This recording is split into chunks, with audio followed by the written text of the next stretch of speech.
Okay, I think this is live.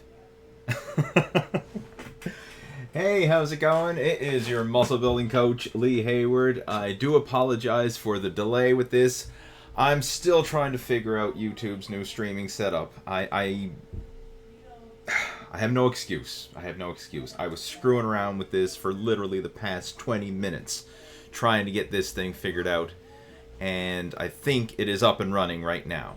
So, if you are watching this, if this is live, I know there was probably a bit of confusion because I started and stopped the streams. So, some people were probably on another video waiting for it to start, and then I ended up having to scrap that one, start again. But, bah. Anyway, hopefully this is working. And the purpose of these video chats is I want to just hang out with you, and we're going to have a chat and discuss strategies when it comes to building muscle, losing fat, getting back in shape, anything related to your workouts, your nutrition program, any specific challenges that you're having when it comes to building muscle, losing fat. Feel free to post those in our video chat window, and I'll do the best that I can to help you out during our chat today. So I'm just going to do a little check on my part to make sure that this is actually coming through loud and clear. So again, if you are watching this, you can hear me, see me, please let me know in the chat. I would greatly appreciate it. All right, let's just see, is this coming through? Is it coming through? All right, I'm still waiting. I see we have Kevin's joining us, DCP Mootown joining us. Thanks, guys. Is this coming through loud and clear? Can you actually hear me? Can you actually see me? If there's, I'm going to just type in the chat because I don't know.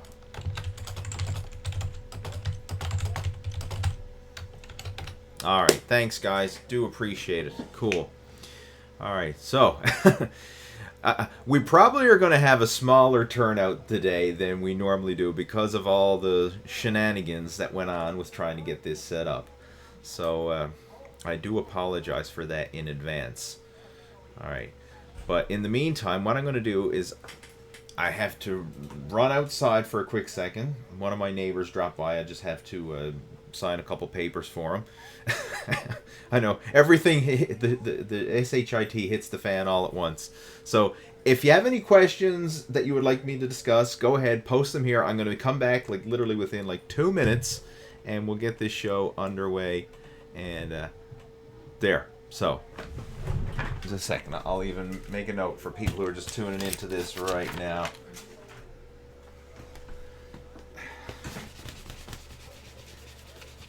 I'm going to make a note to say we're coming back in 2 minutes.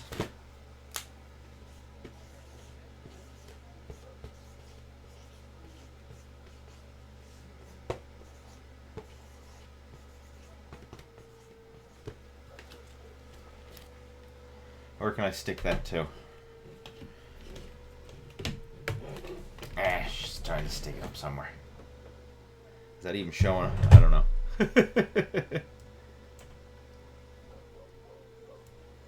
Oh, come on.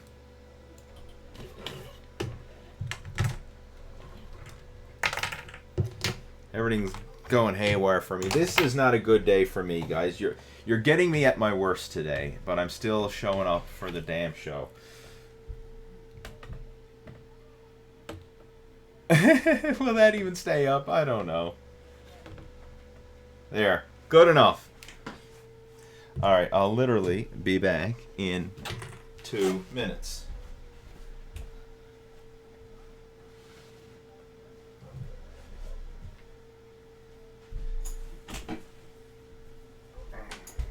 No, I'm going to go to sign. Oh, there he is. Hi, Jerry. Hi. Yes, isn't it?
Yep. No, you can still sign each other's checks. I know it sometimes feels weird, but it still works. Yeah. Okay. So like I say, that's stuff that can work out. Oh yeah. Yep.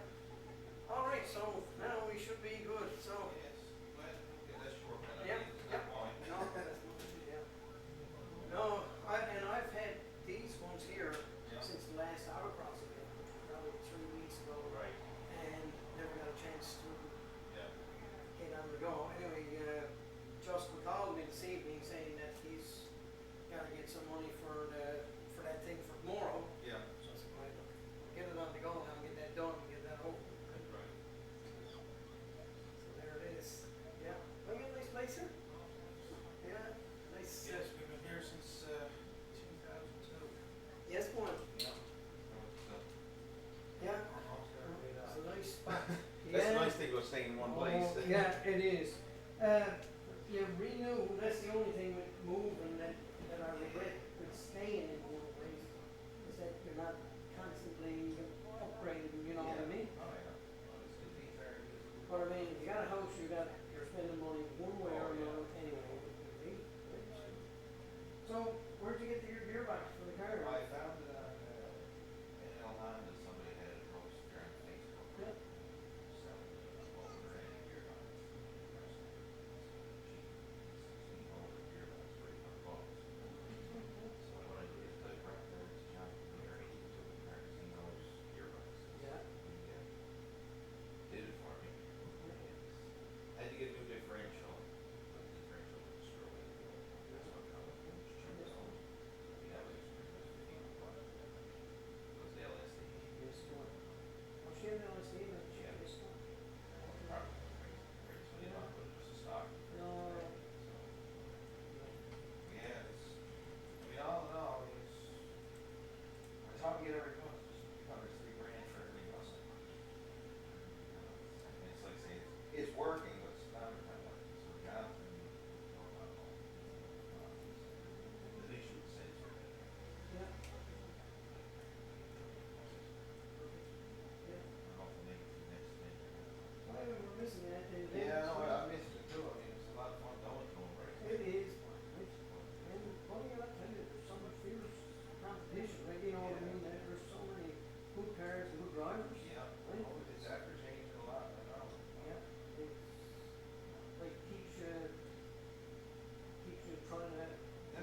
should let you get back to what you're doing. Thank you very much. I gotta get this adjusted now. Yeah, all right. Just after some trying to get it warm. Yes, you too. Glad to help you out there, Jerry. No, I'm glad you made it. Yeah. Yeah, I appreciate it. Thanks. All right, take care. Yeah, see ya. Talk to you later. Bye-bye. Oh, boy, oh boy. I'm back. I know it was probably more than 2 minutes, but I'm back. Alright. What a day. What a day. You're getting me at a busy day. Like, the reason I had to delay this whole video chat is because I had new tenants moving into one of my rental properties that I had to go and arrange that. And I had a lot of other responsibilities on the go today. And now, of course, the video chat, and then people coming at me from all ends needing my help and assistance. Alright. Where were we? Okay, I'm going to just jump in now and start answering questions, and let's make this video chat a productive one, even though it's starting off as a bit of a shit show. Sometimes shit shows can turn out to be the best. Alright, where were we? We have DC Mootown joining us. Kevin is joining us. And Kevin's asking, what are the best exercises to correct upper cross syndrome? Upper cross syndrome. I'm going to be totally honest with you, Kevin. That is the first time I heard that term. I don't know what upper cross syndrome is. So I'm not the best one to answer it. I would have to get on the Google and even figure out what it is myself. So I'm going to have to pass and move on. Sorry about that. We have Kevin Lloyd joining us. Another Kevin. Let's see what else. We have Joel joining us. Colin, Roshan, or Roshan. I'm not sure. I'm probably screwing up your name, but he's here again. Kevin, same question again. Getting a few laugh my asses off there as people are laughing at me trying to stick up my sign. All right. Wayward Worker joining us. Remember back in the day when you used to get the standby for station identification notices? Oh my. Everyone wants his autograph. Okay. It would be funny if that sign fell down. Alright. Thanks, guys. Thanks. Lee, what do you think is the most useless supplements to avoid, and what do you consider a waste of money? Oh, the most useless supplements. Oh my god. There's lots of them, I guess. A lot of these so-called steroid replacements or legal steroids, that's a definite scam, waste of money, crock of BS. If you do a search on YouTube for Lee Hayward legal steroids, and I go on to a whole video rant about it. I kid you not, there's a company out there marketing legal steroids, and they use the names, you know, like D-ball, and the ball is spelled with a B-A-L, and you know, all these weird names that try and make it sound like a steroid. And then you look at the ingredient label. Guess what's in the capsules? Whey protein. That's it. Whey protein. And they're selling like maybe, 100 capsules of whey protein for like, I don't know what it is, like 70 or 80 bucks. A little tiny bottle. I mean, the same amount of protein that you probably get in a scoop if you bought a container of whey protein. And they're selling that for like 70 or 80 bucks, claiming that it's steroids, or legal steroids. So that is probably the biggest, most unethical ripoff of supplements out there. I mean, there's some people out there promoting supplements, and okay, they may be overpriced or something like that, but at least you're somewhat getting what it is that you're buying. But this stuff is a total farce. So again, if you want to see the biggest first crock of you-know-what, just do a search for Lee Hayward legal steroids and check that video out. Alright, who else we got? We have The Last Fake Natty. Gotta love that username. Unknown Warrior joining us. Says, Lee, you're awesome. Give the best. You're so dedicated to your viewers. Don't understand how you don't have more views per video. Thanks again, mate. Well, I appreciate the comment. Once I start getting more consistent with the uploads, I'll start getting more viewers, I'm sure. It goes through phases, because when I was when I had a smaller channel, ironically, I was getting more viewers. Now that I have a more established channel, I get fewer viewers. It seems like whoever the flavor of the week is, or the flavor of the month is, that's who YouTube gives a lot of love to. So sometimes you see new up-and-coming channels start pumping out content consistently, and then YouTube gives them a lot of love and, you know, shows them everywhere. And sometimes the older channels kind of get lost in the dust, so to speak. But I'm in the process of trying to reinvent myself here, and I am planning on doing a lot more videos in the near future, especially gearing more towards a more mature audience. Now, I know a more mature audience isn't a huge audience for YouTube, because the majority of YouTubers are more younger people, but I can relate to a more mature audience, and that's the people who I would really like to help. I mean, there's enough channels out there geared towards helping, you know, the skinny guys and the young guys and all that, but I'd like to focus more on a more mature audience who need help getting back in shape, you know, who've neglected their health and fitness over the years because of other responsibilities, like maybe a family responsibilities, work responsibilities. You know, they've been just busting their ass, putting food on the table, and putting their own needs last.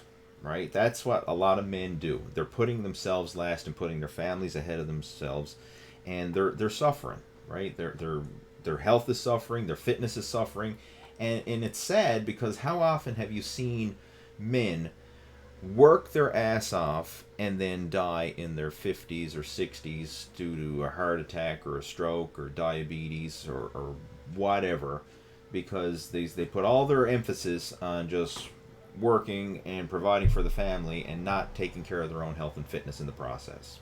I mean, I've seen it over and over again.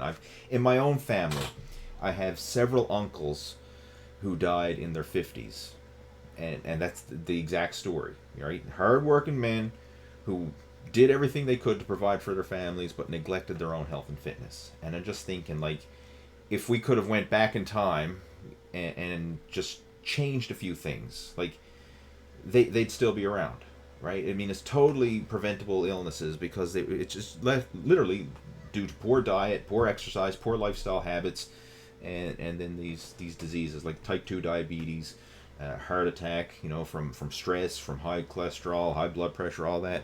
You know, I mean, stroke, a lot of these things are preventable with proper health and lifestyle choices. And that's what I really want to focus on now, because I see it as a huge need. There's a huge need out there, and there's not a lot of people really addressing that. So that's what I really want to focus on now.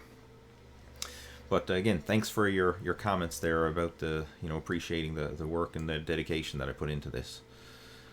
All right, Mamo is joining us. What are your thoughts on CLA?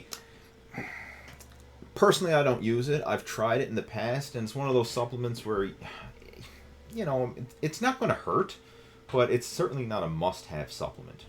I mean, if you want to take it, then by all means, but it's not essential by any stretch. And I mean, if you're eating a well-balanced diet and you're getting a lot of animal protein, like if you're eating red meat and stuff like that, then you're going to be getting natural sources of CLA. So, again, it's one of those things. I personally don't use it myself. It's not going to hurt, but, you know, if you're trying to budget your money to make, get the most bang for your buck, then it's one of those things you definitely don't need to do. Kevin says rounded shoulders. I don't know if he's talking about me. Maybe I'm leaning forward too much and I need to have better posture, or if he just says rounded shoulders. So, all right, thank you. I'll try and straighten up. Carlos is joining us. He says, Lee, can you help me how to do warm-up sets for squats? Yeah, I actually have a video that actually shows a squat workout, and I go through the whole idea of progressively heavier warm-up sets. I'm not 100% sure on the title of that video. Let me just see if I can find it for you real quick. Go to the YouTuber after this video. Like, you don't need to do it right now. Stay around, watch the video chatting for now, but I'm just going to tell you, so when you want to go watch later, Lee Hayward squat warm-up, maybe? I'm just trying to see if I can find the video. How to lift more weight with proper warm-up sets. So literally, if you do a search for Lee Hayward, how to lift more weight with proper warm-up sets, that will pop up. Even if you just typed in Lee Hayward squat warm-up, it should still show up in the search results. And I have a couple other warm-up videos there that come up before that are good ones to watch as well. I have a knee warm-up that you can do prior to any leg or squat workout, but there's a specific one there which I take you through an actual squat workout, and I show my progressively heavier warm-up sets and how I start off with literally the empty barbell and build it up set by set, just doing sets of 5 until I get to my top weight working set. And that's what I recommend, sets of 5, because that will help to conserve your strength, but you're still warming up the muscles, joints, tendons, and ligaments, but you're not burning yourself out with a lot of reps, because a big exercise like the squat is very demanding. So if you're doing multiple warm-up sets with high reps, you're burning yourself out before you even get to your top working weight. Now, that's good and bad. It depends on what it is you're training for. If you're just training for general fitness and conditioning, then there's nothing wrong with doing that. I mean, you'll be able to burn yourself out and not have to lift as much weight, which if you have bad joints or something like that and you don't want to have to lift weight, but you still want to get a good pump and a good workout, that's fine. But for those of you who are wanting to push your limits in terms of weight, then if you do excessive repetitions on your warm-up sets, then that's going to limit the amount of weight you can lift, and it's going to just hinder your strength. So if your main goal is actually adding weight to the barbell and getting stronger, keep your warm-ups reps to 5%, and that will conserve your strength so that you can save it for those top heavyweight working sets where it really counts. All right, another question here. This one's from Tushar, Tushar. If I'm mispronouncing your name, I do apologize, but he's asking, according to your experience, what is the way of training? Not really sure what you mean by that. What is the way of training? I mean, there's a lot of ways to go about training.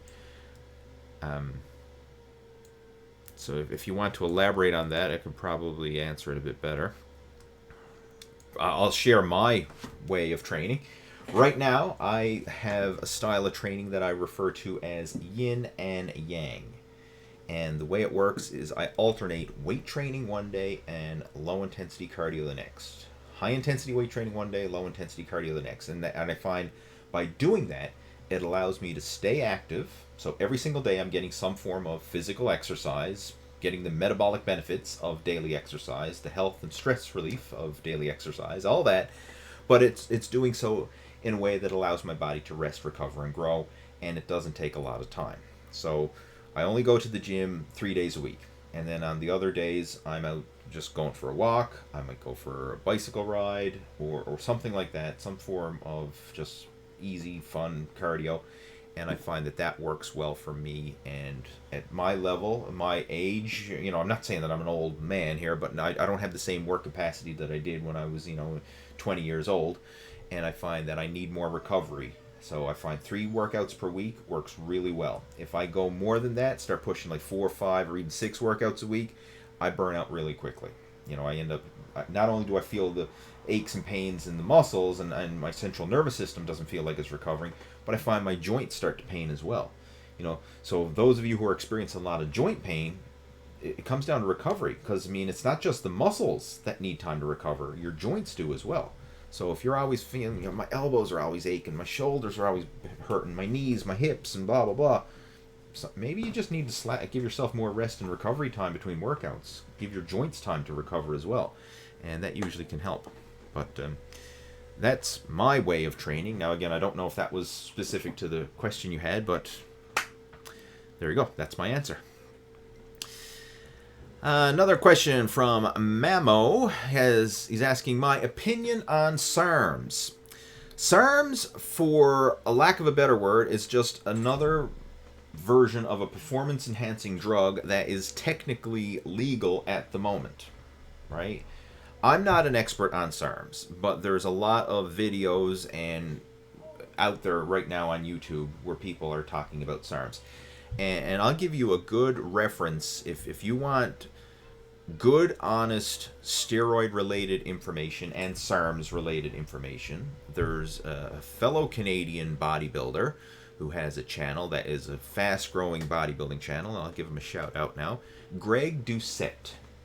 Do a search for Greg Doucette, and he has videos about SARMs and steroid cycles and all that kind of stuff. Like, I'm not an expert in this, right? I don't have the experience or the knowledge or whatever. So, I mean, I don't feel qualified to talk about it. But Greg does have the experience with this. He's an IFBB pro bodybuilder. And ironically, myself and Greg competed together on the same stage back in 2006 at the Atlantic Canadian Classic. So the Atlantics Classic in 2006. He was a middleweight, I was a light heavy at the time. And he won the middleweight and overall at that show. I placed second in the light heavyweight division. And my wife won the ladies overall at that show. So she won the female bodybuilding overall. Greg Doucette won the male bodybuilding overall. And I racked up another second place in my division. But yeah, so if you want information about that, he's got a good channel, and I would definitely recommend that for anyone who's looking for steroid information. All right, Roshan. Okay, Roshan is telling me how to pronounce his name. Thank you. I like that, Roshan. There. All right. And who else we got? Ralph joining us. Ralph Unreal says, gotta hit the like button to help get with exposure. All right. Thanks, Ralph. Smash that like button if you like these video chats. And if you don't like the video chat, you can smash the dislike button. But what the heck are you doing here if you don't like it? Right? I always get a kick every time I do one of these video chats. Somebody, I don't know who it is, obviously, because they're behind their keyboard out in the cyber world. But every time I post a live video chat, I get a lot of likes from the regulars who do actually enjoy these shows. But I always get one dislike right off the bat. I don't know who it is, but somebody is like subscribed to my channel, following along, watching for these live videos, and every time they go live, he gets in there and hits the dislike button. So I don't know who it is or what he is, but hey, you know what? It still helps. Every bit of interaction helps, whether it's a like or a dislike. It actually, YouTube still sees it as interaction. So smashing the dislike still helps a channel grow. So if you like it, smash the like. That helps. And if you dislike it, smash the dislike button. That still helps as well. All right. But I just find it ironic. Every time, like I'm going to post the replay of this up. And as soon as this thing's finished, there's going to be one dislike there. Maybe it's going to be more now that I'm talking about it, but who knows. Evil Scotsman 182. Gotta love that name. He says, Lee, I've seen in some of your videos you work out wearing a hoodie. Any reason behind this, or is it just comfy? In some videos I'm working out wearing a hoodie because it is freezing. Alright, I live in Canada. So in the summer it's warm, in the winter it's freezing. And if I'm wearing a hoodie, it's probably because it's freezing. And depending on the gym, sometimes it's freezing. Like, I've literally been in gyms before in the winter where it's like, it was 14 degrees Celsius in the gym. Now, that's not very warm for working out. Like, I would prefer it to be, up a bit hotter than that, a bit warmer than that to work out. But I've seen it sometimes where it's cold. Right, and I find that if you work out and your body is cold, you increase your risk of injury. You increase the risk of pulling or tearing or straining a muscle. Visualize your muscles like rubber bands. If you take a rubber band and you put it in the freezer and you get it cold, you leave it there overnight, and then you take it out the next morning and you stretch it really hard, it's very likely to snap, because when it's cold, it's contracted and it's not very flexible or pliable. Whereas if you take that rubber band and you keep it out and it's at room temperature, or you put it somewhere where it's even warmer, it's more stretchy, it's more pliable, and it's less likely to snap. Your muscles are the same way. So when you're working out, if you're working out and your body is physically cold, it's more likely to pull or tear and snap your shit up, so to speak. But if you are warm, it helps to just reduce your risk of injury. So that's why sometimes I'm all bundled up with a hoodie and sweatpants and everything else, and then if it's really warm, I might be tank top and shorts, and that's the reason why. All right. Unknown Warrior is joining us. He's saying when I was talking about the more mature audience, so polite. Well, I could say old farts, right? I want to help old farts get back in shape. I don't know. What would you prefer? But a more mature audience. A more mature. All right. Roshan is joining us. He says, do you follow fitness YouTuber Scooby1961? I know of Scooby. I've watched him for years, but I don't watch every one of his videos. In fact, there's very few people who I like watch every one of their videos because, quite honestly, I'm too busy doing my own thing to be watching what everybody else is doing. Because, I mean, besides trying to make my own videos and run my business and work with my coaching students and all that, I mean, I also have, you know, a rental property business in the real world, you know, outside the land of the internet. So I just really don't focus on watching everybody, but I do every now and then will follow along with some of Scooby's videos, especially if they pop up in my feed or whatever. I mean, I think Scooby's a cool guy. I mean, he's been around for years. He's in great shape. I mean, he maintains a good level of fitness. I don't know how old he is now. I mean, well, I guess he was born in 1961. I would assume that's hence the name. But yeah, I mean, he's consistent. I mean, he's been around. He's been pumping out videos forever. I mean, he's doing his thing. He's helping people, and he stays in shape. I mean, I gotta respect the guy. Now, do I agree with everything he says and everything he preaches? Of course not. And I'm sure if he was watching my channel, he'd probably say the same thing about me. He probably doesn't agree with everything I do either, but I still respect the guy for who he is and what he's doing. And, yeah, so there. I've never met him in person, but I've definitely seen these videos. I mean, who hasn't, right? Especially if you've been around YouTube for a while. Because, I mean, he was like the godfather of YouTube fitness. I mean, he had the first really big fitness channel on YouTube. All right, let's see what else we got. We have Jack joining us. Greetings from Japan. Whoa, man, you're like right around the other side of the globe.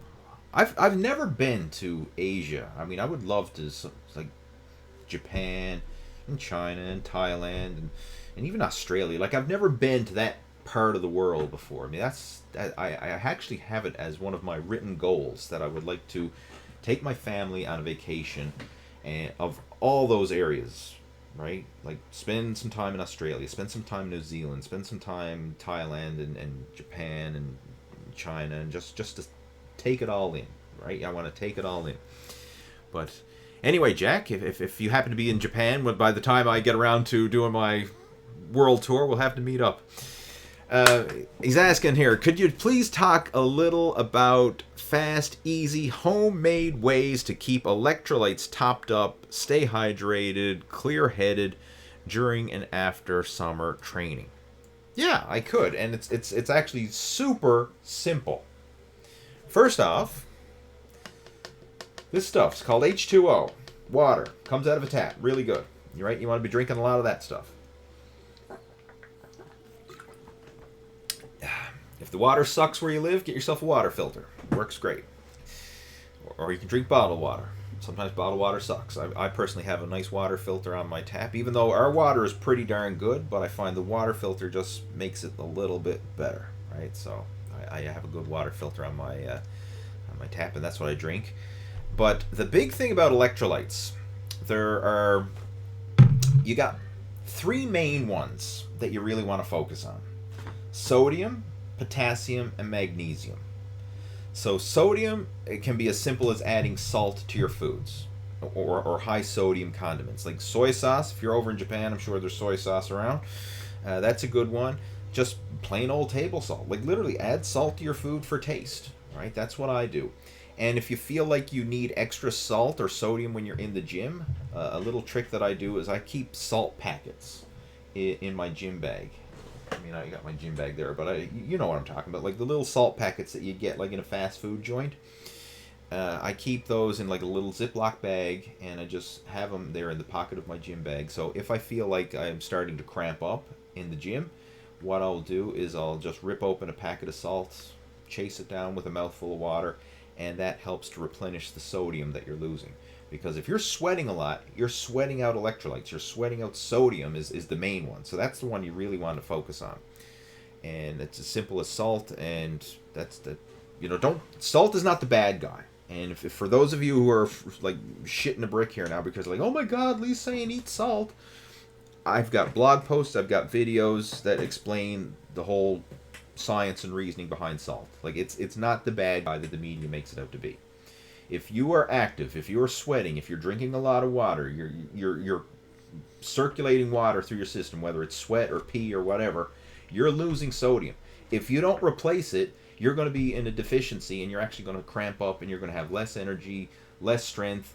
I mean, you're just going to, it's going to suck. You're going to feel like crap. If you consume more sodium, you'll actually get better pumps in the gym. You'll have more energy. You'll feel stronger. You'll feel, you'll have better focus. You won't have that lightheaded, dizzy, foggy feeling. A lot of that's just simply not enough sodium, right? Because everybody is so scared of sodium because the mainstream media is saying, oh, don't take sodium. It'll give you a heart attack. And it's a crock of BS.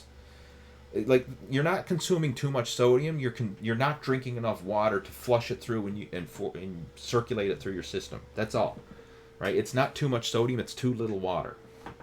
Anyway, with that rant being said, what else? Potassium. That's another one. Now you're going to get a lot of that through fruits and veggies and just eating a lot of natural unprocessed foods.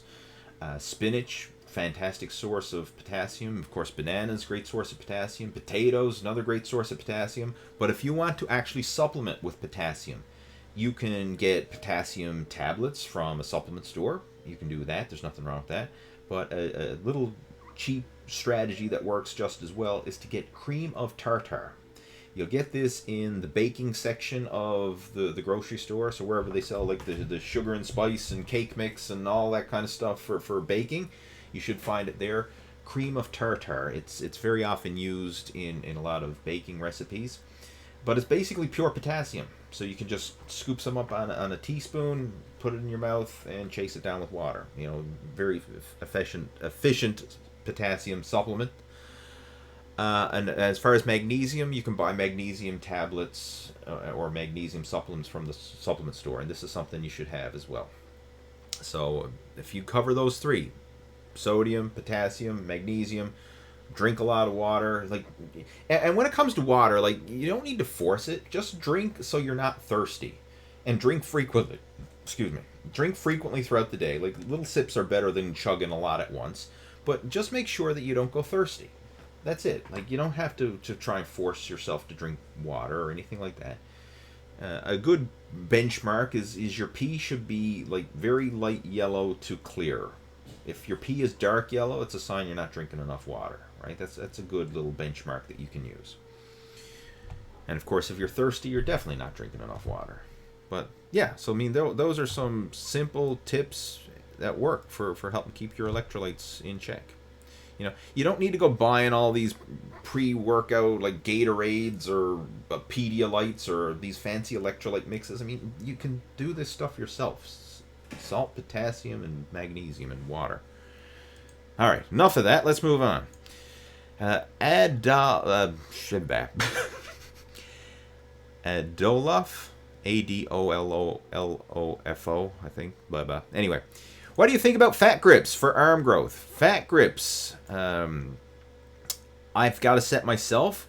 They are good for working the forearms, and they make your exercises a heck of a lot harder. If you've never used fat grips or done any thick handle training before, you are in for a surprise, because just changing the dimension of the handle of the barbell, the dumbbell, or whatever it is that you're lifting makes the exercise totally different. If, for example, let's just say you're doing bicep curls with 50 pounds. I don't know what you're lifting, but let's just say you're doing bicep curls with 50 pounds. You put a fat grip on it, you're not going to lift the same weight. You're not going to get the same weight, the same reps, because it just makes it that much harder, because now your forearms have to work so much harder to hold on to it, and where you don't have that secure grip, it makes the exercise just feel that much more challenging. Your grip has such a huge impact. So it's a great way to just to spur on some new muscle growth, especially in the forearms, but you can use it to change up a lot of exercises. Now, I have a set myself. I don't use them very often because, again, it makes the exercises so difficult, right? Like if you're trying to do rows or bench presses or anything with a fat grip, it's a lot harder. So I mean, what I would recommend is if you want to use them, like save them as like a finisher for your workouts. So like after you've done your main sets, throw in an extra set with the fat grips, with lighter weight, of course. And it's a great way to just get that extra muscle stimulation, get some extra pump in the forearms, and you'll appreciate the change in the exercise for sure. But yeah, it's definitely for what they are. I mean, it's like another little tool that you can throw in your gym bag, to add to your training arsenal of tips and tricks and things that you can use.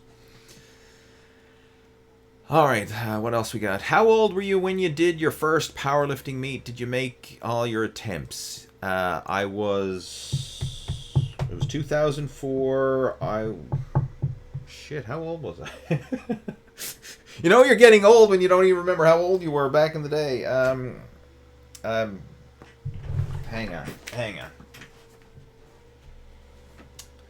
Where is that to? Jesus. Hang on. Oh my god. I'm having a brain fart here. I was 26. Technically, I was probably 25. Because it was before my birthday. Alright. Brain is just on mush here today.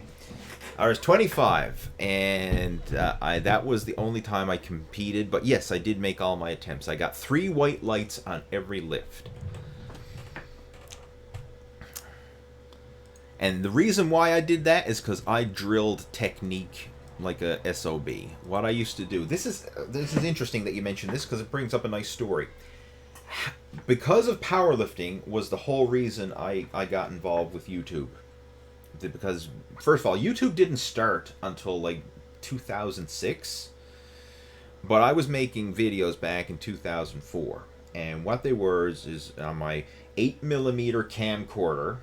Right, I used to bring that to the gym, set it up on a tripod next to the power rack, and I would video myself going through my lifts. So I'd video myself squatting, I'd video myself benching and deadlifting, and I wanted to critique my form to make sure that it would pass in a meet.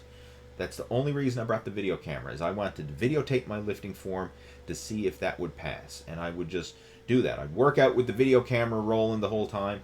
And then afterwards, I'd come home and I would watch the footage and then I'd critique myself and say, okay, that squat wasn't deep enough, right? That bench, I didn't pause it long enough on the chest. That deadlift, I hitched at the knees or whatever, right? I'd just break down my form over and just kept drilling it in.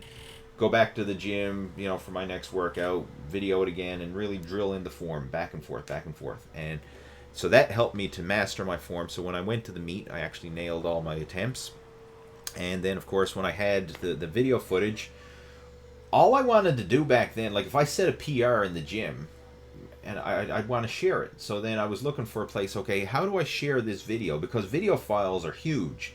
I mean, you can't email them to people because they're just too darn big. So I was looking for ways to share video files. And then this thing come up, YouTube, where you can post a video. And cool. I'm going to stick a video up there. I mean, and then all it was is I would stick up a video like of a personal best lift. So if I bench pressed a PR, I'd stick it up there on YouTube, and then I'd email the link to my friends and say, hey, check it out. I set a PR, and here's proof, right? That was it. Like, no more reason. I didn't know there was, it was actually going to become what it is today, and it wasn't nearly what it is today back then. But, like, for years, I was, like, so naive about YouTube. I mean, I had videos that had actually gotten over 1 million views, and I didn't even know you could monetize them. I didn't know there was such a thing as monetizing a video with ads. So I actually have my subscribers saying, Lee, why don't you monetize your channel? I said, what's that? They say, oh, you can actually sign up for a partnership with YouTube where they actually pay you some money to run ads on your videos. I'm like, how do you do it? I don't know. I mean, I was literally getting millions of views before I even knew that I could be potentially making money off some of those views, right? Like, so I was totally naive. I just was focused on doing my thing and sharing my videos. That's it. But yeah, interesting story. Moving on, Carlos is joining us. Rakim is joining us. Can you talk about how you structure your workout, please? I already did earlier how I mentioned my yin and yang training methods of alternating high-intensity weight training with low-intensity cardio. So that's my structure. What do you call a sophisticated American? A Canadian. Da-da-da-da! Thank you. That's from Unknown Warrior. He says, my name is Derek, but when I have lifted too much and sip on the rhubarb vodka, I become a comedian. If I fail to create a laugh, then drop me a 1 million. Okay. Lebo, you give the best advice, but what you probably don't know is you are good Friday night entertainment. Friday night entertainment? Where are you two if this is Friday night? It's only Friday afternoon where I'm to. You must be in the UK, somewhere like that. Or somewhere on the other side of the pond, if it is Friday night for you. Adolof, I think I'm pronouncing it right. If I'm not, I do apologize. And you're welcome to like put it in how to pronounce your name in the chat, because of course a lot of times how your name spells is not how it pronounces. So type in the pronunciation, so people who are not good with names, i.e. me, can pronounce it properly. And anyway, his question is, do you think a full body workout on Monday, Wednesday, and Friday, and arms on Saturday would be a good idea? Give it a shot. I mean, I love total body workouts. And even now, I go back to doing total body workouts a lot. Like, it's great, especially for people who are on limited time and you want to get the most efficient use of your gym workouts. I mean, if I recommend to a lot of my coaching students, start off with a total body workout 3 times a week, right? It's a great place to start, but it's also a great place that you can come back to. Like, it's not just a beginner's thing. Like, even advanced lifters can come back to doing total body workouts 3 days a week, and I do that myself. It's great. I mean, you can have so much variety within a total body workout because you don't have to do the same exercises each workout. I've got a playlist showing an advanced total body workout routine, and this was actually one of our workout of the month programs on the Total Fitness Bodybuilding Inner Circle.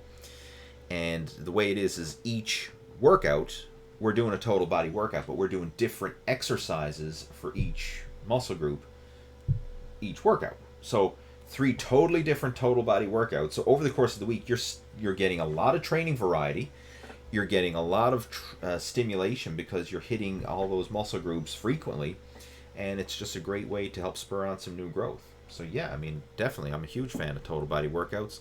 And if your arms are a stubborn body part and you feel like they need some extra muscle stimulation, then throwing in an extra arm workout can certainly work as well. I mean, that's one of the things I've had to do because my arms are genetically small. Like, I suffer from spaghetti noodle arm syndrome, which means I got genetically skinny ass arms, and I've had to bust my butt in order to gain any muscle on my arms.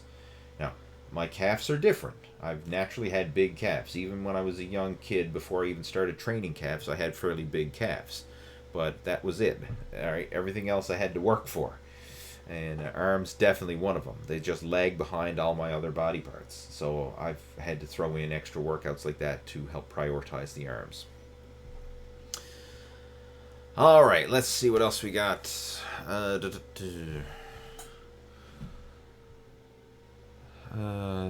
have one says the message is held for review.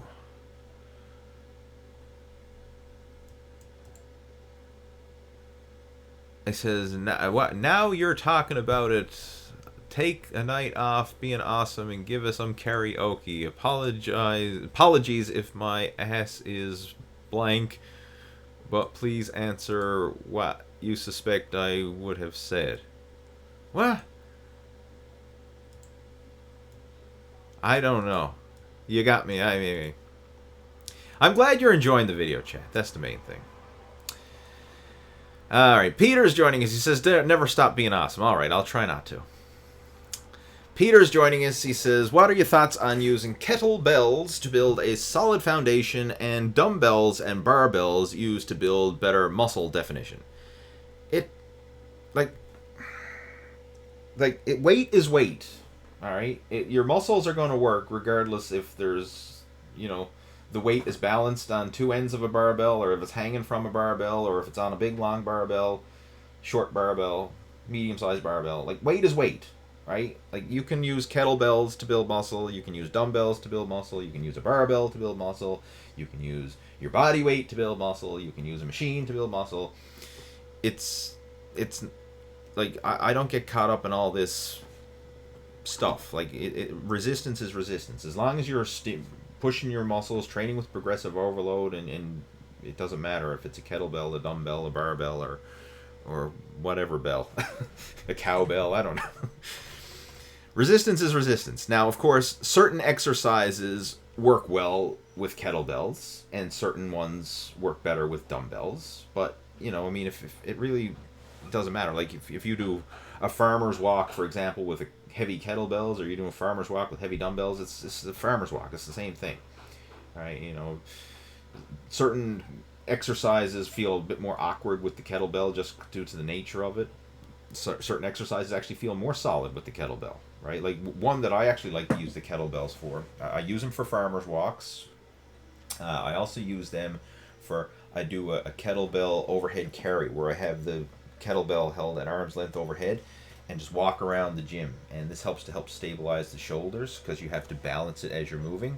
And I find the kettlebell works really well with that. I have that in one of my bench press videos that I posted not too long ago.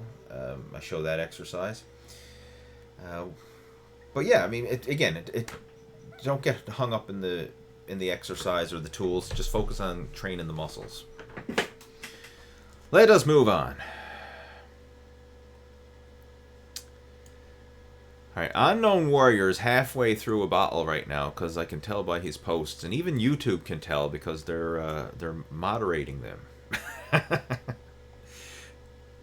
Like, Friday night, right? He cracks open a bottle and tunes in for the Total Fitness Bodybuilding video chat. Hey, good for you. Good for you. Hope you enjoy yourself.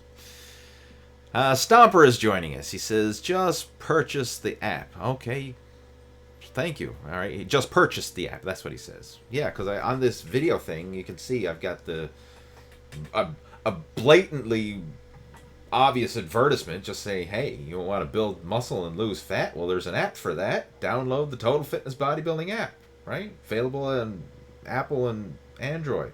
Like, download it. It's $2. Like, the best $2 you'll spend all day. Best $2 you'll spend best $2 you'll spend in your entire lifetime. I guarantee it. And if it's not, then you can get your $2 back and uninstall it. But you will be left in the dark, because there's so much good stuff on the Total Fitness Bodybuilding app. Now, seriously, what the Total Fitness Bodybuilding app is, it's like a compilation of some of my best programs, best nutrition plans. There's an exercise database. Basically, I was thinking, like, how can I jam as much quality information into one little tool that would, like, if I was going to say, like, here, you want to get started on the right track, here's my best stuff. Go use it. Take it, right? And get started. That's what the app is. I said, like, how can I jam in the most stuff? So there's a workout library for workouts from beginner, intermediate, advanced, and then a whole bunch of different workout variations. There's a full exercise database showing you how to perform all the major exercises that you would need for every body part, like chest exercises, back exercises, arms, legs, blah, blah, blah. There's a recipe database there with some healthy, high-protein recipes that you can make. Really tasty ones, like high-protein pancakes, high-protein ice cream, high-protein homemade protein bars, blah, blah, blah. Some really cool recipes. What else is in there? Nutrition information, like, sample bulking diets, sample cutting diets, and information there about, like, how to track your macros and all that kind of stuff. So if you're confused about that, that's in there. What else is in the app?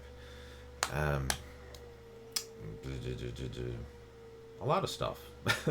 And of course, there's a section there where if you have questions, you can actually message me through the app as well. So I mean, it's like, for $2, I mean, like, it's everything but the kitchen sink, right? For $2, you can't go wrong. Anyway, there we go. And it has good reviews too. I think it's like 4.5 star rating or whatever it is on the App Store. So people actually do like it because you can't fudge those app store ratings. Like, if people think it sucks, they'll say it sucks. If they think it's good, they'll say it's good, right? Anyway, next one we have Saliva and Toast. I think, if I'm not, that's the name. This is the username, Saliva and Toast. Interesting combination for sure.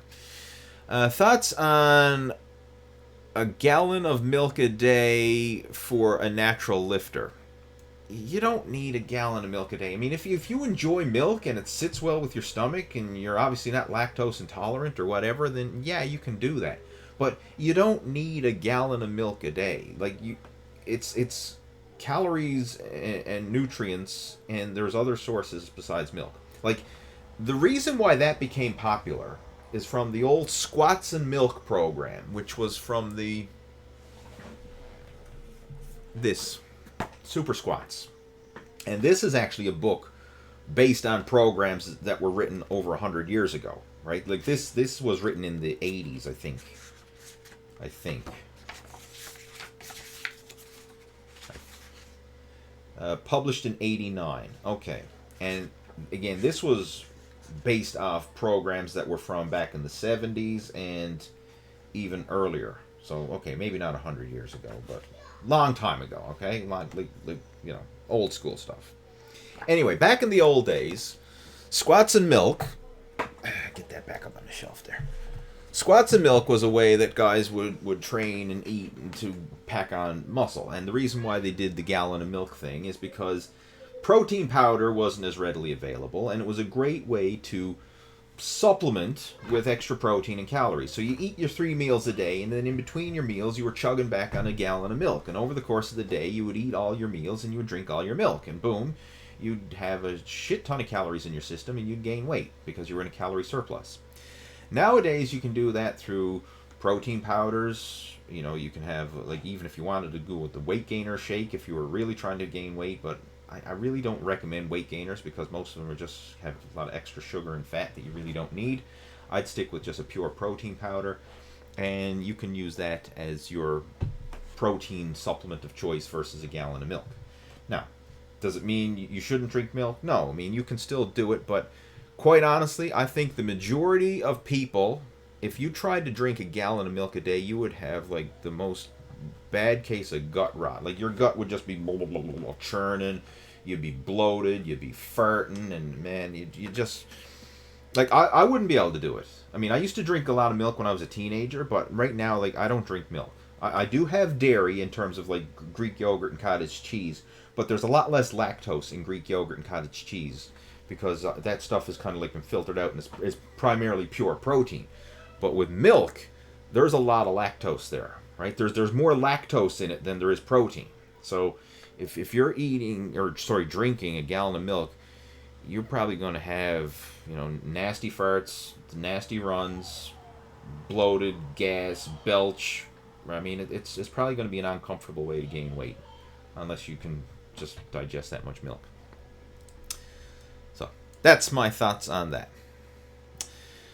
Unknown Warriors saying one last thing. All this time I had Jim Jeffries on pause on Netflix. So you paused Jim Jeffries to watch me. Hey, that's pretty cool. Jim Jeffries is a good guy too. I've seen his series on Netflix. Good for shits and giggles for sure. All right, Wayward Woodworker. Hey Lee, do you only have long-term rentals or have you entered the world of short-term rentals like an Airbnb? Yep, I'm an old fart. Yes, I'm back at the gym. You're a great inspiration. Thanks. Well, from one old fart to another old fart. No, I have not gotten into the short-term rentals. All my rentals, I ideally are long-term, like a year lease is what I usually recommend. Although sometimes tenants break their lease, right? That's just the nature of the game. But I usually rent it for a year at a time. I haven't gotten into the Airbnb yet. It's something I'm probably going to consider, though. I'm going to consider it. Where I live, I don't really live close to the city. So I mean, if I live closer to the city, like I'm kind of like out in the outskirts, right? So there's probably not as huge a demand. If I lived in the city, I think I'd probably do much better with Airbnb. Now, there's a downside, of course, to Airbnb because, you know, you got more tenant turnover, and of course you got to be cleaning up and dealing with it all the time in between tenants and stuff. But you're getting more money per night than you would with a regular rental. So I mean, I understand the pros and cons with it and that, but something I might look into. But right now I've got all my apartments rented out. I just, like, before I got on this video chat, I just rented out the last vacancy that I have. So it's cool when I have no vacancy, because that means next month is going to be a good month, right? You know, I mean, the mortgages and everything and all the bills are going to be paid, and there's going to be money left over. Yay, right? I'll take the family out for dinner. No, it's good to have all the rentals rented, because, you know, when they're not rented, I mean, I'm the one coughing up the money to pay off all the bills, and it's just, you know, it's a pain in the ass. But, yeah, something I definitely would like to look into. I've stayed at an Airbnb before, and I actually enjoyed it. You know, I only stayed in one, and that was back the spring. Down in Florida, we stayed at an Airbnb, and it worked out pretty darn good. And the owners were awesome. Like, you know, they were really friendly, and they let us use their barbecue, and they bought all the charcoal and everything we needed for a charcoal barbecue, and they were really friendly with our little one, you know. So it was really cool. Roshan is asking, what's the difference between 8 to 12 repetitions? Well, 8 is 8, and 12 is 12. The difference is there's 4 reps in the difference, right? 12 minus 8 equals 4. That's the difference. I don't know if that's the question or that's the answer you're looking for, but what's the difference? 8 to 12 reps is more of a hypertrophy range, because it's typically going to give you enough time under tension to get a good hypertrophy response, and hypertrophy is just a fancy word of saying muscle growth. If you're doing less than that, you're getting more into the strength and power phase. And if you're doing more than that, you're getting into more like conditioning, muscular endurance type of training. But 8 to 12, the reason why you see most bodybuilding programs have 8 to 12 reps, or usually, you know, 10 reps or whatever, is because that's kind of like the sweet spot for still being able to lift decent weight, but getting enough time under tension that you're getting a good hypertrophy response. So most people tend to respond better to that range when it comes to building muscle. Now, there's going to be exceptions to the rule, right? Like, some people are going to respond really well to heavy weight, low reps. Some people are going to respond better to lighter weight and higher reps. But like the 80-20, like the majority of people are probably going to respond better in the middle. All right, let's see what else we've got. Okay, some conversation. I know this chat's probably been going on for a while. I don't even know how long I've been going now, because I've had such a screwed up video chat, but the questions are coming in, so I'm just going to keep going for another few minutes for sure. What else we got? Thoughts on rack pulls. Rack pulls are basically partial deadlifts done out of the power rack. It's a great deadlift variation. I sometimes do them. You can lift more weight with a rack pull. You're not getting the same range of motion, but you're getting more overload. I mean, it's just another variation.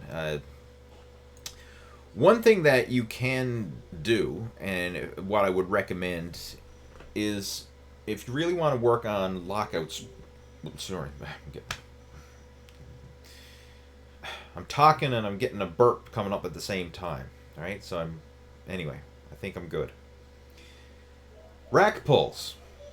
If you are going to do rack pulls, I would recommend probably even trying different heights on the rack, especially if you have a good power rack with lots of hole spacings that you can use, and try and set records on all the different spacings. So maybe you'll start off with like a high rack pull, and, you know, work up to a personal best, and then maybe work down to a lower rack pull and work up to another personal best, and keep records on all of them, because there's advantages to working through the different ranges of motion, and you'll find that each one feels a little bit different, but ultimately it's going to carry over to help make your deadlift stronger. And same applies. I mean, you can do lockouts with like squats. You can do rack lockouts with bench presses, overhead presses. I mean, back especially when I was training for powerlifting, I used to do a lot of rack lockout work, and I found it really helped to build up your strength and your not just your strength, but it helps strengthen joints, tendons, and ligaments, and it builds up your confidence for handling heavy weight because you get to experience what that weight feels like before you can actually lift it through a full range of motion. So if you're always relying on your full range of motion strength, then you're not fully tapping your ultimate strength potential, because when you do a rack lockout or a rack pull or something like that, you get to overload your body with more weight than you can lift in a full range. So you get to feel and condition yourself to what it's like to handle heavier weight. And again, that helps to carry over to your full range of motion strength as well. Wayward saying, good idea on the recording yourself. I used to do that with my shooting, and my self-critique helped me become a champion shooter. Cool. I mean, recording yourself like that and reviewing your videos applies to so much, and like any type of sport where you have like performance and stuff like that, it definitely helps. And like say shooting is one example. I mean, we do it with racing. You know, like another one of my hobbies is I do autocross racing and I do rally racing and stuff. But I mean, watching your video footage afterwards is huge, because when you watch your video footage, I mean, you can see where you were making mistakes, or you can see where you can tighten up your driving line or whatever. I mean, you can learn so much. And then you can also compare your videos with other people who probably took videos, and you can see, okay, well, he was a little faster through this section of the course, I was a little faster through this section, you know, how can I improve? You know, and you literally can coach each other to improve just by reviewing video footage. So it's huge. Yeah.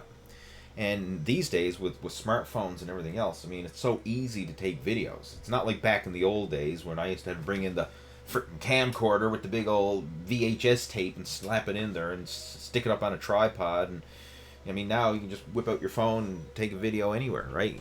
Boom, it's easy. And of course, the phone video is like 100 times better than the old big old camcorders that you lug around that were huge. All right, another question. Arnold the Hobbit is joining us. That's an interesting name. Must be back when Danny DeVito and Arnold did the movie Twins, right? It's Arnold the Hobbit, so Danny DeVito would be the Hobbit's part of it. Anyway, can I ask you a mental question? Ooh, is this a skill testing question? A mental question. I made myself a fool at a wedding. Any tips to overcome that? I'd need more information to truly give you a qualified answer. But I'm sure there's a silver lining to it somewhere. You know what? Chances are, even if you did make an ass of yourself at the wedding, it's probably going to make for a great story later on. So, in the greater scheme of things, it's probably for the best. Right? You're going to give people enjoyment from the giggles and the memories of you making a fool of yourself. Like, sometimes, like, what happens in the moment, and it feels like, oh my god, this sucks, this is terrible, this is whatever, it makes for a wonderful story later on when you can tell. Like look at stand-up comedy. Like, they're taking stories in shitty situations and everything else, and they're making fun of it. So, I mean, you know, it's to their advantage in the greater scheme of things. So I'm sure this is probably, give it time, it'll be a great story that you can look back on and share and giggle, and you know, you'll bring smiles to so many faces when you share this story.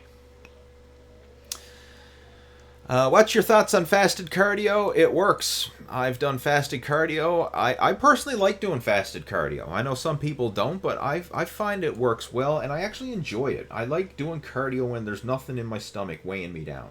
I find if I eat and then do cardio afterwards, I feel heavy and sluggish or whatever. But if I don't eat and I do fasted cardio, I actually feel light and limber and very mobile. I just find that food sometimes weighs me down and makes me feel sluggish. So if I am going to eat, I'll definitely want to eat like a couple hours beforehand so that the food has time to digest and work its way through. I don't like doing exercise when there's like a food in my belly still digesting. I find that it just makes me feel sluggish and slow. So like yesterday morning, I went for a bike ride, got up, you know, and just did it on fasted, empty stomach, and I felt great. Had an awesome ride, and I really enjoy it. Now, I mean, I'll have water and hydrate myself and all that beforehand, but I won't eat anything solid. DJ Danny is joining us. He says, Lee, the reason why I'm following you on YouTube and getting involved with your YouTube chats, there is too much rubbish on YouTube, and you don't know what to believe. So how do you know you should believe me? If maybe I'm just full of rubbish. I don't know. But anyway, I appreciate the support. I do. You know, I've been getting those comments a lot lately. Like, people saying they're coming and watching my videos, even though, like, I don't have a big channel by any stretch of the imagination. I mean, there's guys out there with way more subscribers, way more views, and all that. But I get a lot of people, like, I do have, like, a hardcore loyal following of people who actually follow me and enjoy just my approach, and I appreciate it when I get comments like that. Because I'm not going to try and blow smoke up your butt. I'm not going to try and deceive you or make you think that, you know, this is the only way to do something, because it really depends on the individual and their situation. Like, there's people out there saying, like, you have to work out this way and that's the only way. Like, it's right or wrong, or it's black or white. No, it's not. Things vary depending on the situation and the circumstances and who we're talking about, right? Like, you can't take a 65-year-old man who's never worked out a day in his life and expect him to go in and do 20 sets to failure or some high-intensity workout program. Like, it's not going to work. He's going to cripple himself, right? Vice versa, you know, you're not going to have some, you know, elite-level athlete go in there and you know, do 3 days a week of 3 sets of 10 on, you know, machine exercises and expect them to get better, right? You know, you have to customize the approach based on the individual. You know, and that's one thing that a lot of people don't do. They're always, like, thinking it's this way or that way, and there's no in between, or this, you know, you need to really have a bigger, broader picture and customize your approach based on who it is that you're trying to gear your message to. Let's see what else we have.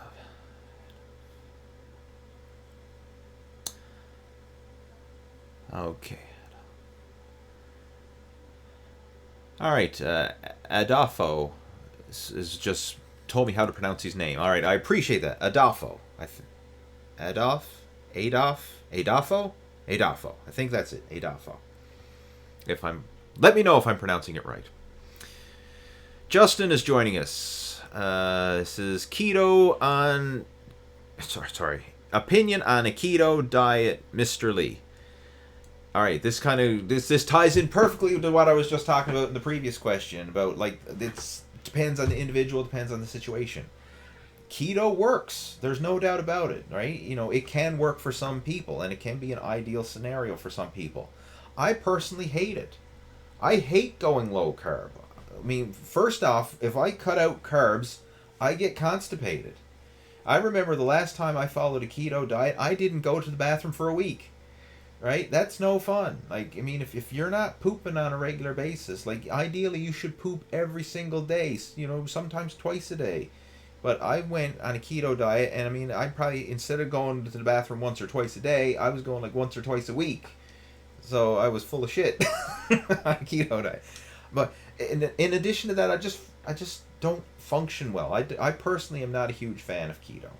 And when I say keto, I'm talking about true keto. Like, a lot of people say they're doing keto and they're not doing keto. Like, they're eating too much protein, they're eating too much carbs, and they're not doing keto. Like, keto is like 75% fat, and it's probably like 15 or 20% protein, and then the rest from trace amounts of carbs. Right? It's most people who say they're doing keto are really not doing keto, because they're consuming way too much protein, and that protein is technically getting converted into glycogen, and it's not the same, right? But a true keto diet, which is all fat primarily, I mean, I just don't like it. I don't feel good, right? With all that fat and stuff, I mean, I like a well-balanced diet, and I've preached this numerous times. I like 1/3 of my calories to come from protein, 1/3 to come from carbohydrates, and 1/3 to come from fat. And I find when I have that 1/3 balance, a well-rounded diet, I feel amazing. I function amazing. I go to the toilet on a regular basis, no trouble at all. I mean, I feel really good. And that's what I recommend. Um, like, I've been on all kinds of weird diets in the past, like low carb, low fat, low protein. You know, I mean, literally, I even went low protein when I did the vegan kick several years back, right? Because, you know, you hear all these people saying, oh, vegan is the answer, right? You know, save the planet, save yourself, go vegan. Now, I appreciate the save the planet type of thing, but, you know, anyway, this is another topic. But I said, you know, what if they're right? What if they're right? So I decided to go vegan. And I did it for 6 months. And I felt like crap. I was losing strength. I was getting fat. I was actually losing weight and gaining fat at the same time, which means I was losing muscle and piling on body fat. I'd go to the gym, and even though I was eating a ton of carbs, I could not get a pump. Like, I'd go to the gym and I'd work out, and it's just like, felt like I'm just deflated. Like, there's just nothing there, right? Even though I'm eating a ton of carbohydrates. Like, I was eating oatmeal, and I was eating fruit till it came up my yin-yang, and I was eating all kinds of even high-carb foods like dates and figs and every vegetable under the sun. I mean, I was eating all this plant-based stuff, you know, and even eating, you know, it's no matter how much carbohydrates I was eating, I just couldn't get a pump. So yeah, I'm not a fan of low protein. I'm not a fan of low carb. I'm not a fan of low fat. But I'm a big fan of a well-balanced diet where you have 1/3 of each. And I find that when you do that, I feel good. And most of the time, when I suggest that to like my coaching students and they get them on this well-balanced diet, like they feel good and they respond. You know, they actually it makes sense to have a well-balanced diet, right? It makes sense, and it works for the majority of people. Now, with that being said, I know there's exceptions to the rule. Right? It's like the 80-20 rule. Like 80% of the people out there are probably going to function on a well-balanced diet. But you're going to have these weirdos on the outskirts, and I use that term loosely because you know, the exceptions to the rule. That's what I should say. The exceptions to the rule, right? We're all a bit weird. I mean, I'm weird. Anyway. Who respond really well on like low carb or respond really well on low protein. That's why you're going to see some people who say, oh, vegan diets work and this is the best thing since sliced bread, blah, blah, blah. And then there are other people say, well, keto diets work, best thing since sliced bread. I mean, like look at some of the extremes. Like you have carnivore diet on one extreme and you have vegan on the other. And then you have people saying that they're right.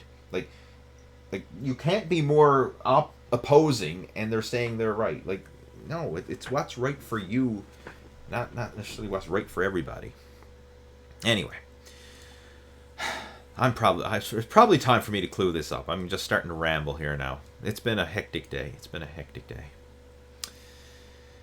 All right, DJ Danny says, my question for you is how often do you change your workouts? Do you change your workouts every 4 weeks? Same type of exercises, back and forth, blah, blah, blah. I change my workouts when, one, I get bored with what I'm doing.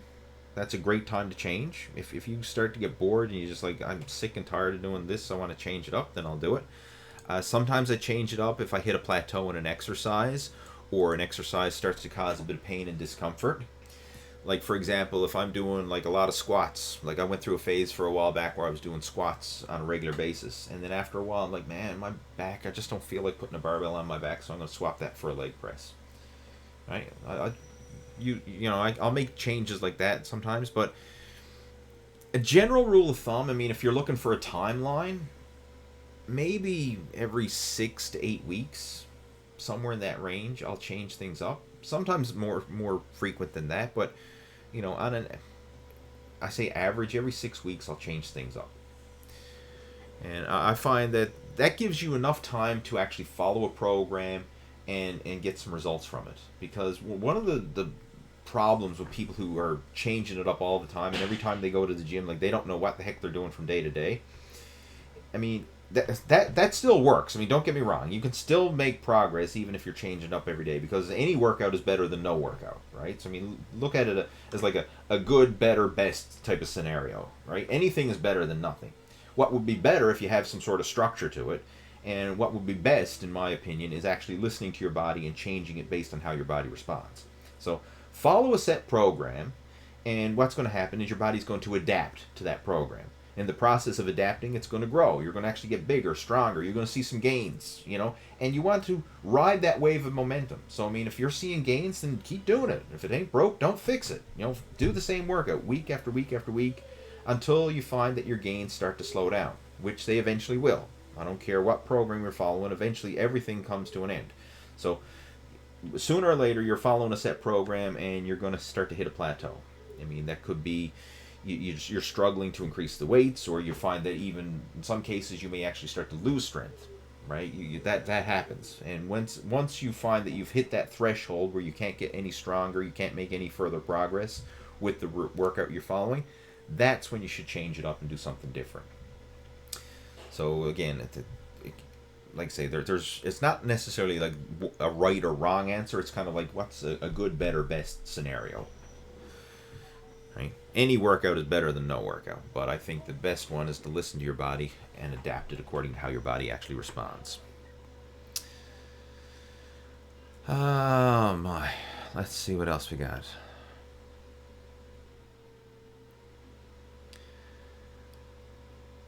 Da da da da.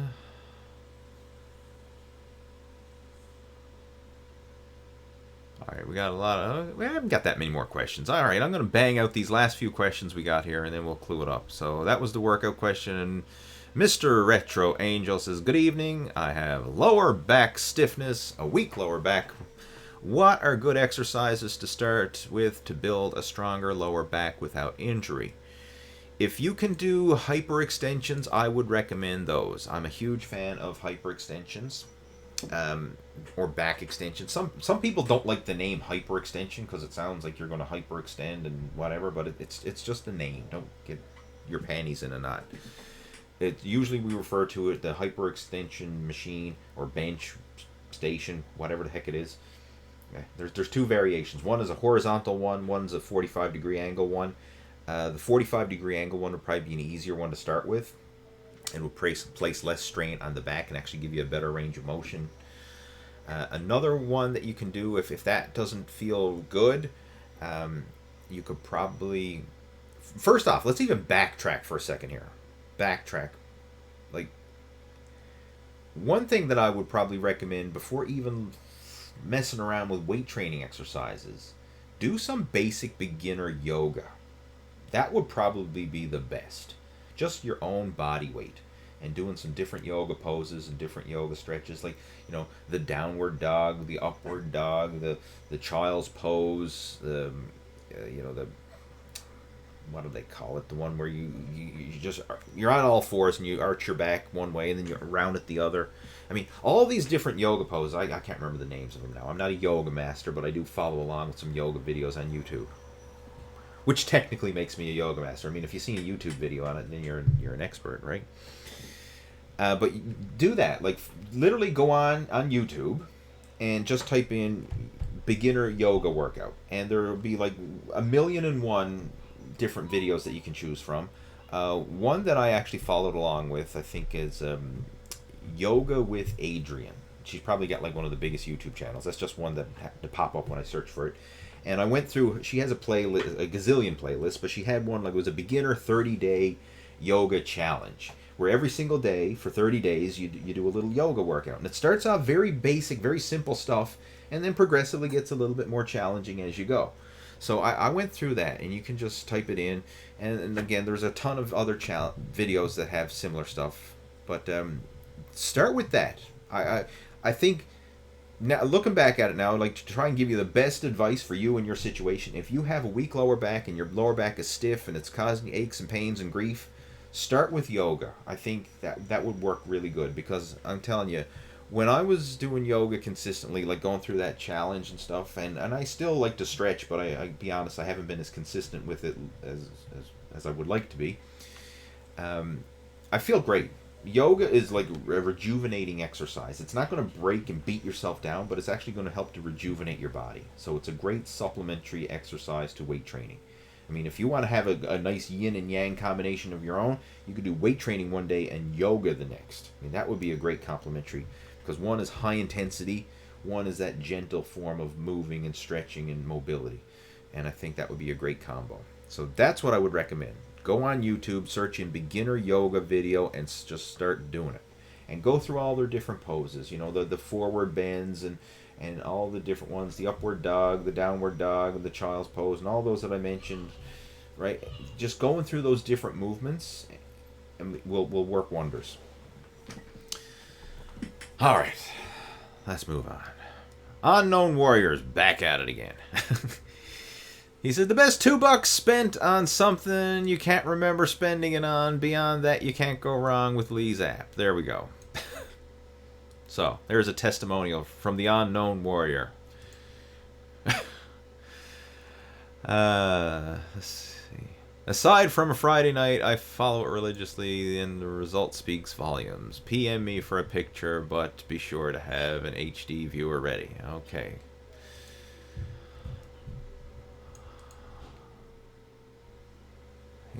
Chris is saying, I love milk, but it makes me gassy as a MF. Alright, we know what MF stands for. Wayward Worker or someone. Okay, Kane is recommending to drink raw milk. I've never drank raw milk before. Maybe it's good, maybe it's not. I have no experience, and I don't have a cow that I can go get my raw milk from, so can't comment. Wayward Woodworker saying renting is definitely a long game. I have a basement suite in one of my houses that I'm just ready to list as a short-term rental. Okay, cool. And it is. It's renting, you know, the whole real estate thing is a long game and everything else, but I'll share this with you. It's worked out really well for me. I'm actually very glad that I got involved with real estate. And like when I started, I didn't have a clue what I was doing. Like most people, you don't know. I mean, when you start anything, you don't know what the heck you're doing unless you have a coach or someone who's going to guide you. But I mean, I didn't really know what the heck I was doing. But I got involved with real estate, and it worked out really well for me. And the way the real estate market in this local area went, like I bought my houses, I bought the majority of them when the market was just ready to explode. And now all those houses have literally doubled in value or more. So it's been a huge bump to my personal net worth going, because I went through a big spike. I bought them in the mid 2000s, and now they've all more than doubled in value. So I mean, it's like I say, I'm quite pleased. Like as far as a cash flow, I mean, yes, there is positive cash flow coming in, which is nice, but that's peanuts compared to the actual net worth that I've gotten from the value of the real estate. That's the big thing, like the net worth. So when it comes time to either cash out or whatever, it'll be a nice payday for sure. So, but I'm glad I got involved with it back when I did, and it's definitely something that I would recommend. Do your homework, and like I say, it's good from an investment point of view. At least it has been for me. Now, at the same time, I know some people, like in the United States, who got involved with real estate around the same time in the United States when the economy crashed and everything else. Now their rental properties or the real estate that they bought up here is now down here, and they lost their shirt. Well, here in Canada, when I bought mine, it actually went the opposite. They were down here, and then now they're up here. So it actually worked out really well for me. But I know that's not always the case for everybody. So I'm very grateful that it did work out. Because of those real estate, the rental properties that I own. I mean, I have over $1 million in net worth, so I'm technically a millionaire, but I certainly don't live like one. Right? I'm the what do they call it? There was a book I read about that. Actually, I got it right here. Ironically, I got all my good books here. The Millionaire Next Door, right? It talks about like real life millionaires, and I would be classified as one of those millionaires next door. Like people who are millionaires that you don't really would not think are millionaires by just the way they act, dress, or whatever. So that's what I am. I'm one of those millionaire next door people. Anyway, let's move on. Mr. Krabs. Are you like the Krusty Krab fella from SpongeBob? Is that where you're... It is too. I can see his little thumbnail image there. Yeah, Mr. Krabs. See, I'm watching kids shows. I got a 3-year-old son. I'm watching the cartoons. I know what you're up to. He says, I just broke up with my girlfriend. Well, I mean, if you have a name like Mr. Krabs, I can see why. Anyway, he broke up with his girlfriend, and can I have some advice? Yeah. Get back on the horse and date. Just get out there.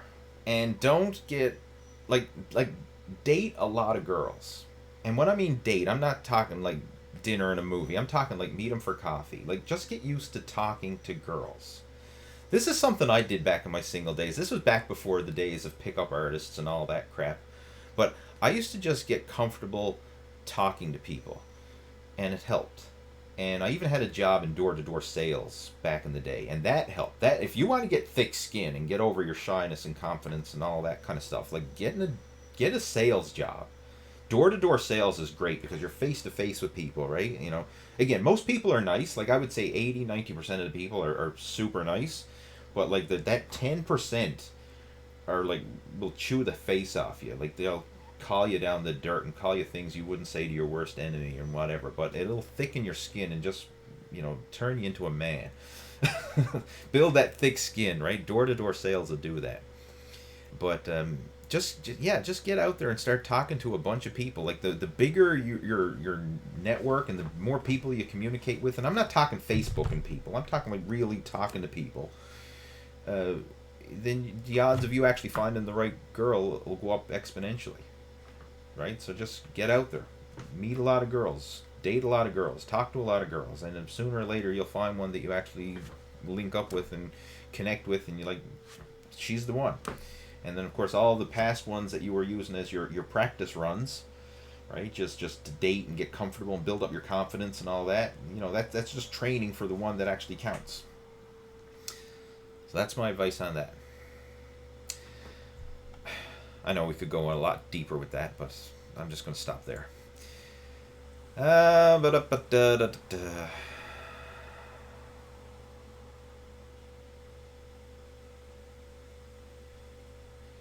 Let's see what else we got.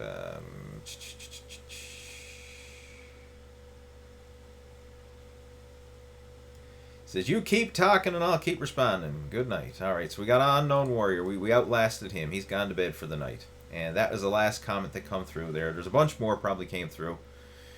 DJ Danny saying thanks. All right. Well, guys, seeing the Unknown Warrior called it a night, I'm going to call it a night as well.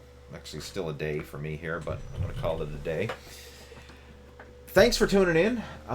Thanks for sticking with me. I know, like, this whole video chat's been a shit show from the start with the whole... It was slow to get started. The video couldn't get working, so I was late. And then once I did get it going, then I had neighbors and people coming over that demanded my attention. So I had to stick up my be back soon sign. But nonetheless, I think we had a good chat. We did get some good questions come out of it, even though it was all over the place. Thank you for tuning in. Next week, we'll do the same thing again. And, I forgot to mention it.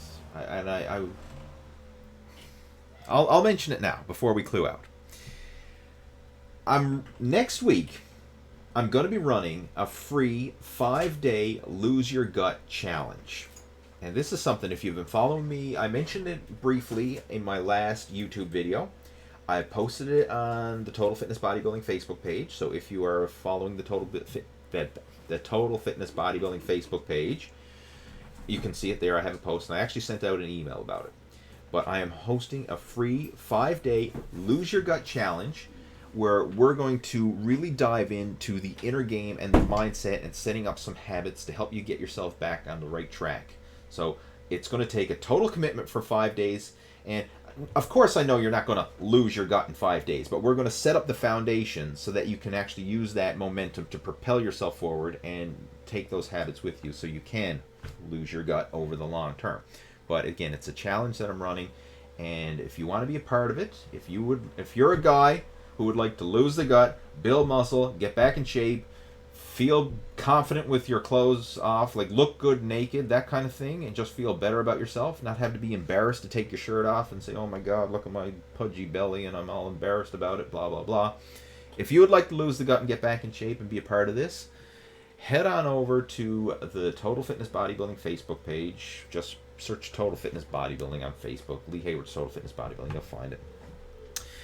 And yeah, like I say, I'm going to limit the challenge to 50 people. So if you want to get in, go in there, do it now, because I know there's a lot of people already applied.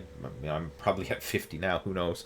But go in there and apply for it, and it will take you through this challenge and, like I say, help you get back on track to getting in shape. So there, I wanted to throw that in. I totally meant to mention that at the beginning of the chat, but I got so flustered with all the technical difficulties I didn't mention it. So if you stuck around for all this and you heard it, then you're probably a good candidate for the challenge, right? Because you know, if you could stick through this, you can probably stick through the challenge. Anyway, with that being said, I am over and out, guys. Have yourself a great weekend, and I will talk to you next week. Now, how do I turn this thing off? I'm serious. Like, everything has changed on the YouTube side of things. I don't even know how to turn this thing off. Right? Maybe that